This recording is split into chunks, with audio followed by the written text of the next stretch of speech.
Eggs in coffee might sound different, but it's actually common all over the world. Sometimes to make a sweet, rich drink, or to act as a literal coffee filter.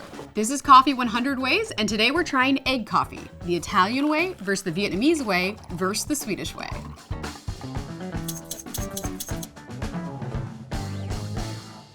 First up, we have Italian egg coffee, or Zabajon al caffè, named after the Italian dessert Zabajon, a light, rich Italian custard. This drink only requires 3 ingredients: an egg, sugar, and ground espresso beans. Start by placing an egg yolk into a small bowl with a tablespoon of sugar. Then we'll mix with a handheld frother and beat it until it becomes a pale yellow, thick and fluffy. It's going to look like a beautiful custard, hence its name.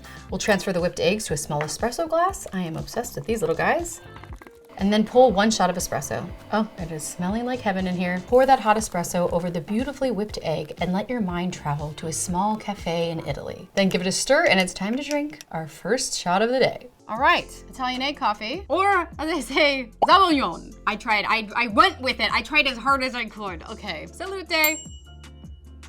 Wow, that is delicious. It is like a rich, sweet, custardy coffee. That is amazing. Over ice, I would love it. I'm an iced coffee person. I'm gonna give this a 5 out of 5. Cheers. Now, let's travel to Vietnam. Next up, we're going to try the sweet Vietnamese egg coffee, or Caffè Trứng. And according to our research, it was invented in 1946 in Hanoi, Vietnam during a wartime milk shortage. For this, we're gonna just need sweetened condensed milk, Vietnamese dark roast ground coffee, such as a Robusta style, sugar, and 2 eggs. We'll start with a medium heat-proof glass and add sweetened condensed milk. Then we'll place a Phin filter over the glass. A Phin filter is a Vietnamese metal drip brewer. It mixes both the pour over and the French press method to brew a bold cup of coffee. To use the Phin, add 3 tablespoons of coffee to the filter chamber. The bold, strong flavor of this Vietnamese coffee cuts perfectly through the sweet cream in this drink. Then we'll place the press on top and twist, making it compact but not too tightly packed so that the grounds will have room to expand. Then pour a little bit of boiling water over the coffee and let it bloom for about 30 seconds.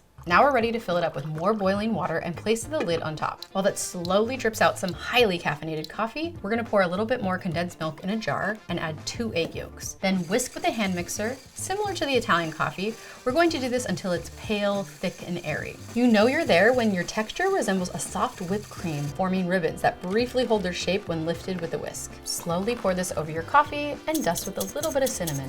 And this time, let your mind travel to the vibrant and bustling city of Hanoi. That is like a dessert. It's lighter and yet deeper than the Italian version. It has like these bitter notes under it, but also the egg is so sweet and light. It's almost like you're drinking like marshmallow coffee. This is a 5 out of 5. This is so good. All right, let's go to our next and our last coffee. And now it's time for Swedish egg coffee. This brewing method was created to make a smoother, less bitter cup of coffee. All you need are 2 large eggs and medium coarse ground coffee. We'll start by bringing water to a boil over high heat. In the small bowl, crack your eggs. Oh, no. Just kidding. Leave the shells inside. Yes, you heard that right. Leave the shells in the pot, add the ground coffee, and mix that up.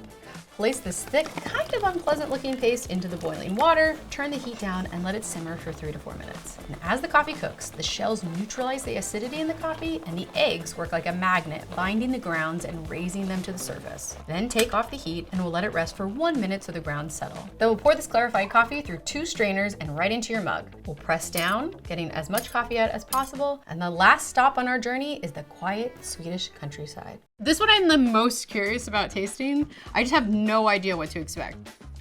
Oh, that's crazy. It's just like a smooth, light coffee. If you really want to like nothing deep, it's very smooth. It's not bitter at all. It's good. I can't believe that that sludge tastes this good. This is like a 3.5 for a cup of coffee. Okay, so the winner of this coffee is the Vietnamese egg coffee. Thank you guys so much for watching. I'm gonna go home and try to relax, even though it'll be impossible because I've had so much caffeine. Let us know in the comments what was your favorite coffee, and we will see you guys next time. Bye.